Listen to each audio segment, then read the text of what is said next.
vous propose une présentation qui va être faite à deux voix. Donc, je vais démarrer. Je suis Michel Sanson, directeur de recherche à l'INSERM. Et ensuite, Moana Gélu, qui est médecin et pathologue au CHU de Pointe-à-Pitre, suivra ma présentation en enchaînant. Donc, notre thématique de recherche s'intéresse à la chlordécone sur les hépatites aiguës et sur les hépatites chroniques. Et donc, je vais vous présenter les travaux que nous avons obtenus durant les 6 dernières années. Alors, pourquoi s'intéresser à la chlordécone et aux hépatites? Eh bien, comme vous l'avez vu dans maintenant de nombreuses présentations hier et même ce matin, la contamination par la chlordécone des travailleurs de l'usine de Hopewell aux États-Unis, en Virginie, a pu démontrer sur des prélèvements post-mortem que ces travailleurs fortement exposés présentaient une hépatomégalie. Alors, une hépatomégalie, c'est un accroissement du volume du foie. Et puis, c'est un constat que dorénavant tout le monde partage ici, la chlordécone s'accumule dans le foie et c'est même le principal lieu de stockage. Or, même en 2010, très peu, avec ces deux constats implacables, très peu d'études sur cette problématique de chlordécone et d'hépatite avaient été menées. Or, les hépatopathies en général, qu'elles soient aiguës ou chroniques, sont un véritable fléau en santé publique pour différentes raisons. Le foie peut être infecté par le virus de l'hépatite B ou le virus de l'hépatite C. Le virus de l'hépatite B infecte, juste pour vous donner un chiffre qui est impressionnant, 2 milliards de personnes dans le monde. Et en fait, 1 à 2% de ces personnes vont développer une hépatite aiguë, et rien que ça représente plusieurs dizaines de millions dans le monde.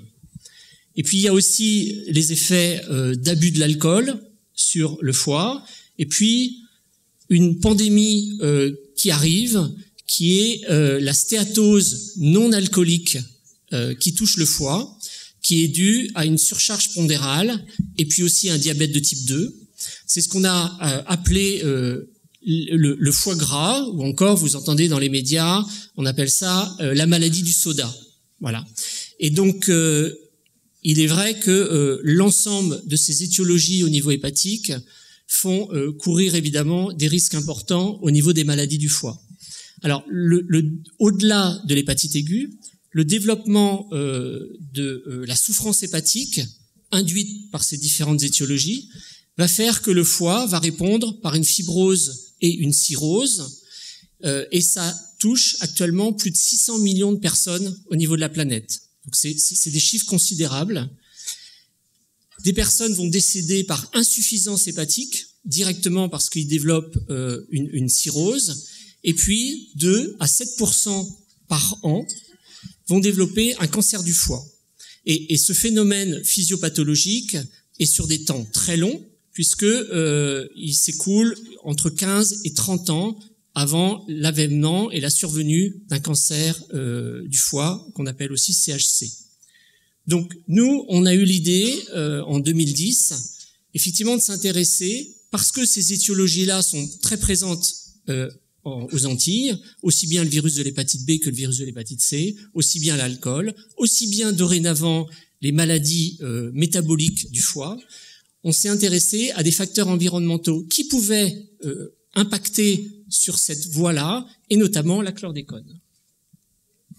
Donc, on a présenté un projet qui a été retenu à l'ANR en 2011, donc financé à partir de 2012, et qui comprenait 3 volets. Un volet toxicologique, avec des modèles que nous avons montés chez la souris, de coexposition à la chlordécone et au virus de l'hépatite murine, qui induit une hépatite fulminante. Chlordécone et des agents hépatotoxiques, donc chimiques, que sont une molécule très connue pour avoir un impact sur le foie, qui est le tétrachlorure de carbone. Et puis, on a aussi voulu mimer les hépatites auto-immunes par l'activation à la concanavaline A, qui est une lectine qui, une fois qu'elle arrive dans le foie, va activer le système immunitaire comme on le retrouve dans les hépatites auto-immunes, avec des mesures des dommages hépatiques et de la fibrose lorsqu'il s'agissait de modèles chroniques.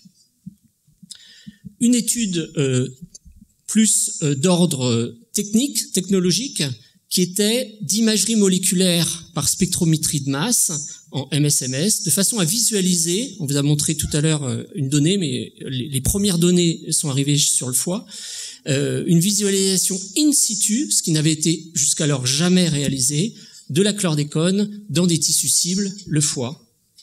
Et puis, ce que Moana vous présentera tout à l'heure, une étude épidémiologique réalisée au CHU de Pointe-à-Pitre. Alors, si je reviens sur les modèles d'hépatite aiguë, nous en avons monté 2, qui sont présentés ici. L'hépatite virale, avec un gavage, effectivement, nous aussi, on a privilégié le gavage pour être sûr d'une prise quotidienne d'une quantité bien contrôlée au niveau de chaque souris. Donc, un gavage, 5 mg par kilo. Alors, ça représente quoi? Ça représente 100 microgrammes de chlordécone par souris. Ceci avec une administration de 5 jours, suivie du week-end, et 5 nouveaux jours. Donc 10 gavages réalisés, un 11e concomitant à l'infection par le virus de l'hépatite. Et puis, c'est une hépatite fulminante qui arrive très vite. Et donc, on suit les souris durant les 3 à 5 jours qui suivent leur infection. Le modèle d'hépatite auto-immune, même protocole, avec cette fois-ci une administration de la concanavaline par injection IV, intraveineuse, et puis un checking des souris, parce que ça va très vite, 10 heures après cette administration. Alors, nos résultats sur le modèle d'hépatite virale montrent que lorsque les souris sont soumises à ces 10 gavages de chlordécone, ici ou ici, infectés ou non infectés, on retrouve une augmentation significative de la masse du foie. Autrement dit, ces souris présentent également une hépatomégalie. Pas de transaminase, qui est le reflet de la souffrance hépatique qu'on peut mesurer dans le sérum des souris, de la même façon que chacun d'entre nous peut, lors d'une consultation chez son médecin traitant, être amené à mesurer des transaminases hépatiques. Eh bien, c'est exactement le même protocole. D'ailleurs, les transaminases sont mesurées à l'hôpital de Rennes.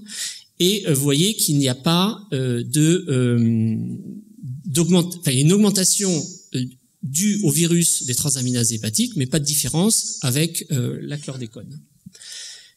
Toutefois, lorsqu'on a regardé la survie de ces souris, nous sommes rendus compte que les souris qui étaient traitées, donc co-affectées chlordécone plus infection par le virus, présentaient une mort précoce par rapport aux autres souris.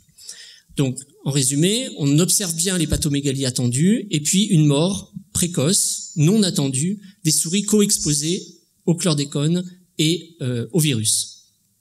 Alors, on s'est demandé ce qui se passait et quelle était la raison de la mort précoce. Au niveau du foie, évidemment, le virus se réplique, il est extrêmement présent, mais pas de différence entre les deux types de souris, donc exposées au chlordécone ou non. Et puis on est allé regarder dans un autre compartiment dont on sait que le virus atteint ce compartiment, qui est le cerveau. Et à notre surprise, on s'est rendu compte que les souris exposées à la chlordécone présentaient une présence de virus au niveau du cerveau bien plus importante que les souris juste infectées. Donc on a regardé quelques paramètres pour s'assurer évidemment que ce phénomène était bien présent. On a regardé des molécules de l'inflammation comme l'interleukine 6 ou encore le TNF, donc c'est des molécules pro-inflammatoires très classiques qui sont mesurées dans un pareil cas. Et en fait, on s'est rendu compte que effectivement, au niveau du cerveau, on voyait une inflammation dans le co-exposition chlordécone plus virus. Donc, l'hypothèse à partir de ça, c'est que sans doute que la chlordécone contribuerait à rompre la barrière hémato-encéphalique et permettrait au virus un meilleur accès au cerveau. Alors, sur le modèle de l'hépatite auto-immune, on peut aller un peu plus vite parce qu'en fait, on va se rendre compte que sur ces souris, on a l'hépatomégalie observable. On se rend compte dans ce cas-là, sur ces souris qui présentent une hépatite auto-immune, que la coexposition entre la chlordécone et la concanavaline amène une souffrance significativement plus forte chez ces souris que dans les souris contrôle, juste avec la concanavaline. Et on a beaucoup cherché la raison de ceci, et en fait on a mesuré un certain nombre, et pour pas dire presque toutes, les cellules immunitaires intra-hépatiques. Donc les lymphocytes T, CD4, CD8, les NK, les lymphocytes B, les macrophages, les neutrophiles. Et en fait, on s'est rendu compte que une catégorie d'entre elles, de ces cellules immunitaires, les cellules NKT, présentaient un nombre plus important dans les foies traités à la chlordécone que dans les foies non traités. Et c'est ce qui est marqué ici. Et en plus, on se rend compte par un marqueur d'activation des NKT, qui est le CD69 chez les souris, que ces cellules-là sont bien actives. Et il est connu que ces NKT jouent un rôle primordial dans l'hépatite auto-immune chez la souris, et donc cette augmentation de ces cellules et leur état d'activation pourrait être tout simplement responsable de l'hépatite renforcée qu'on voit chez ces souris co-exposées. Voilà, donc en résumé, le chlordécone impacterait l'immunité intrahépatique et contribuerait ainsi à sensibiliser le foie aux maladies du foie immunodépendantes en général, évidemment, là dans le cas d'une hépatite auto-immune. Donc ces travaux ont fait l'objet d'une publication qui est parue la semaine dernière, donc c'est vraiment tout chaud. La deuxième approche qu'on a eue, c'est des hépatites chroniques. En effet, vous avez vu que plus de 600 millions de personnes atteintes et développent des hépatites chroniques, donc évidemment c'est un sujet important en santé publique. Donc on a pris un protocole qui est connu et on l'a adapté à une coexposition à la chlordécone. Donc il s'agit d'un gavage qu'on a poursuivi de façon journalière pendant 12 semaines, donc c'est sur des temps beaucoup plus longs, avec une concentration de tétrachlorure de carbone, qui est donc, je vous disais, un hépatotoxique, qui est faible, en fait, qui induit qu'une très faible souffrance hépatique. Des prélèvements sanguins de façon hebdomadaire et des sacrifices aussi réguliers des fameux lots de souris. Donc, ce que je peux vous dire, c'est que en fait, on observe à partir du moment où il y a une prise de chlordécone, dans les deux cas de figure, une hépatomégalie, contrairement évidemment au contrôle qui n'en développe pas. Et puis, la mesure des transaminases hépatiques dans ce modèle hépatotoxique montre qu'il y a une potentialisation de la souffrance hépatique lors de la coexposition, c'est la cinétique qui est en rouge, lors de la coexposition du chlordécone avec ce fameux hépatotoxique qui est volontairement, je vous le disais, administré à faible dose. Et effectivement, lorsqu'on regarde, c'est la courbe en bleu, la concentration juste de tétrachlorure de carbone administrée aux souris et la souffrance hépatique, elle est faible. Donc la chlordécone est un potentialisateur de l'hépatolyse qui est elle-même induite par le CCL4. Et là, on retrouve des données qu'on connaissait, à savoir que la chlordécone par elle-même n'est pas un hépatotoxique. Elle juste promeut un effet d'un autre hépatotoxique. Alors, une des paramètres mesurables dans des souris traitées de façon chronique, c'est la fibrose hépatique, ce qui est aussi un paramètre mesuré chez les patients.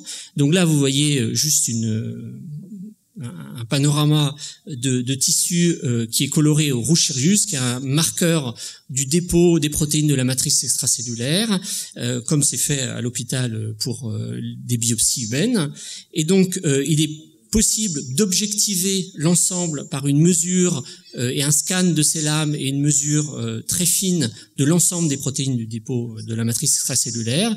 C'est ce qui a été fait. Et vous voyez ici les résultats qui montrent que on a une fibrose plus importante chez les souris co-traitées à l'hépatotoxique et à la chlordécone. Donc la chlordécone, au-delà d'augmenter la souffrance hépatique, augmente la fibrose hépatique induite par l'hépatotoxique CCL4. Donc ce sont des données qui ont été colligées dans une publication qui est parue en 2016. Et puis pour finir, ce qui était une première à l'époque, c'est la visualisation in situ et la localisation de la chlordécone directement dans le tissu, puisqu'il a été cette expérience a été rendue possible par l'utilisation d'un spectro-de-masse MALDI, une résolution spatiale qui est de l'ordre de 50 micromètres, et puis un protocole qui a permis effectivement de charger, on va dire, puisqu'il stocke facilement, le foie en chlordécone, et puis après un challenge avec un hépatotoxique, où on voit très nettement ici des zones qui sont en noir, qui correspondent à la lyse hépatique, et puis des zones de tissu sain qui vont correspondre, sur le foie que vous avez ici, à des zones plus claires.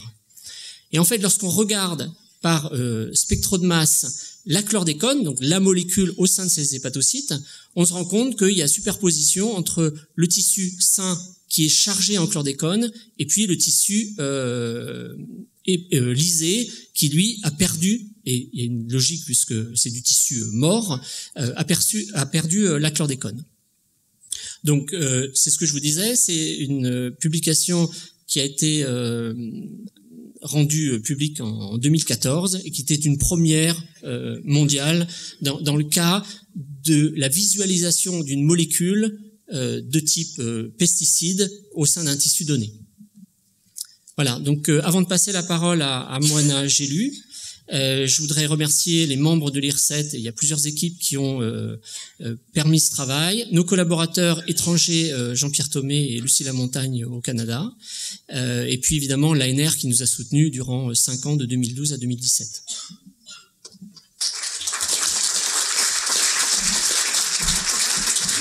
Est-ce que tu as le pointer ?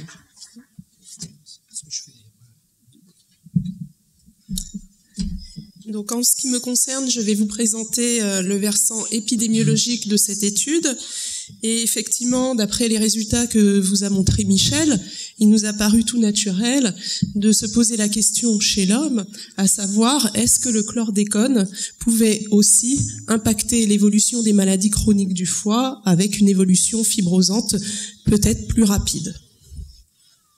Donc pour cela, nous avons réalisé une cohorte, nous avons mis en place une cohorte rétrospective intitulée Hépatochlore, à partir d'une population prise en charge au CHU de Guadeloupe entre 2012 et 2015. Il s'agit des patients pris en charge pour une maladie chronique du foie, virale ou alcoolique, s'agissant des causes les plus fréquentes de maladies chroniques du foie aux Antilles. Le stade de fibrose était établi à partir de scores non invasifs, puisqu'il est maintenant reconnu que des scores non invasifs biologiques ou physiques font aussi bien qu'une évaluation histologique de la classification Métavir.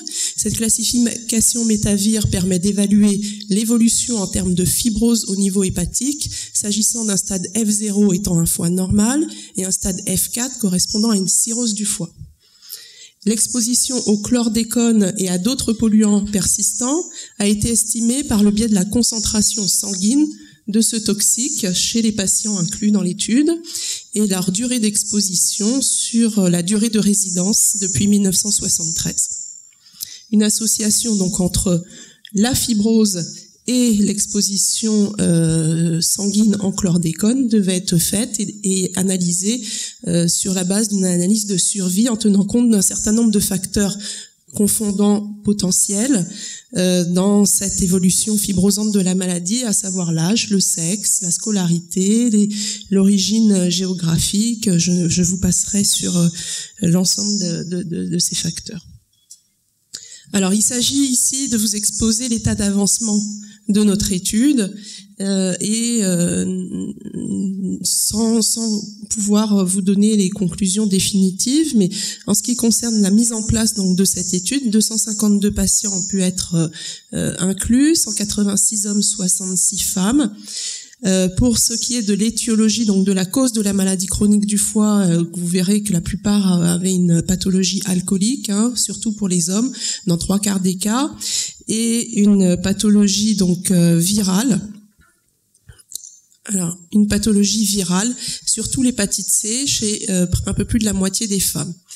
Nous avons eu beaucoup de mal à inclure des patients porteurs d'hépatochronique virale B, bien qu'il s'agit d'une hépatite virale très répandue aux Antilles, simplement liée à nos critères d'inclusion, où on voulait s'attacher à évaluer des patients qui avaient une maladie chronique active, jugée par le biais des transaminases.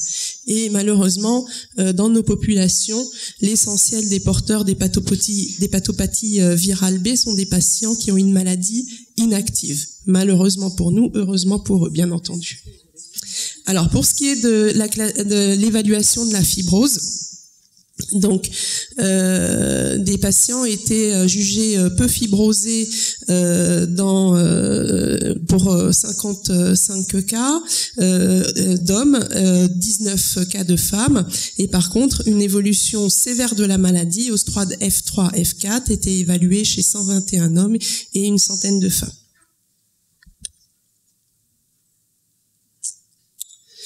Alors, il s'agit ici de vous montrer les données d'imprégnation donc de notre population en chlordécone, avec un niveau de détection du chlordécone dans le sang de ces patients qui était élevé. Plus de 90% des patients, plus de 90% des patients étaient détectés du chlordécone dans le sang, avec une médiane à 0,19 microgrammes. Mais 10% d'entre eux avaient un taux de chlordécone dans le sang supérieur à 1,54 microgrammes, avec un extrême à 28,2, ce qui est beaucoup. Et là, il s'agissait essentiellement de patients du sud Basse-Terre.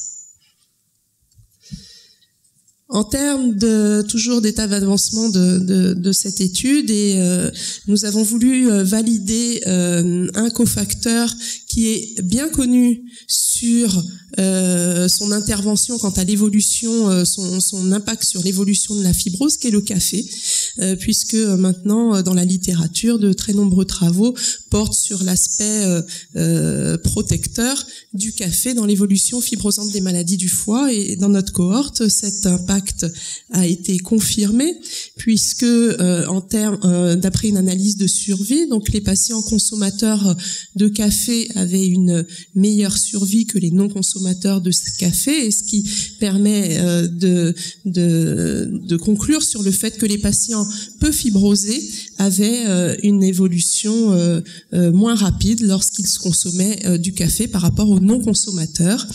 Et le hazard ratio retrouvé après des méthodes d'ajustement était protecteur à 0,58. Alors, je suppose que vous êtes un petit peu déçus de ne pas avoir les résultats du chlordécone, mais je vous rassure, ces données sont en cours d'analyse statistique, et je ferai tout mon possible pour pouvoir vous les communiquer le plus rapidement possible. Je remercie bien entendu tous les hommes et les femmes qui ont participé à cette étude, ainsi que l'ANR, le CHU de Guadeloupe et l'INSERM pour leur soutien financier et méthodologique.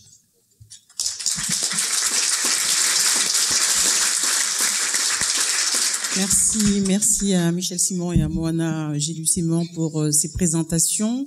Est-ce que nous avons déjà des questions dans la salle sur cette nouvelle problématique, problématique chlordécone et hépatopathie? Question. Nous allons...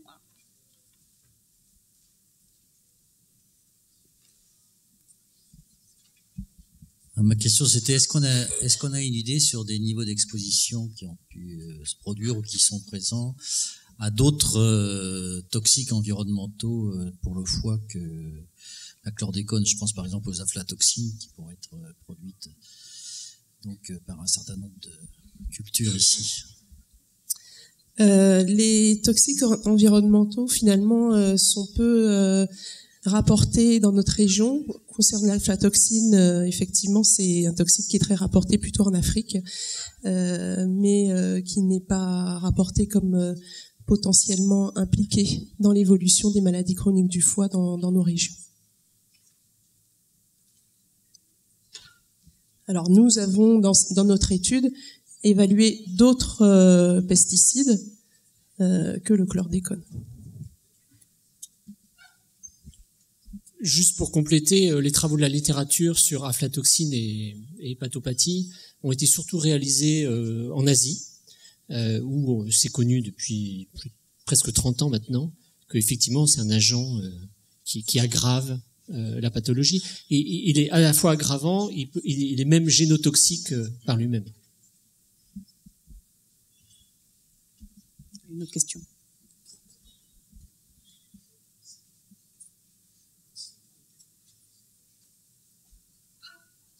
Voilà.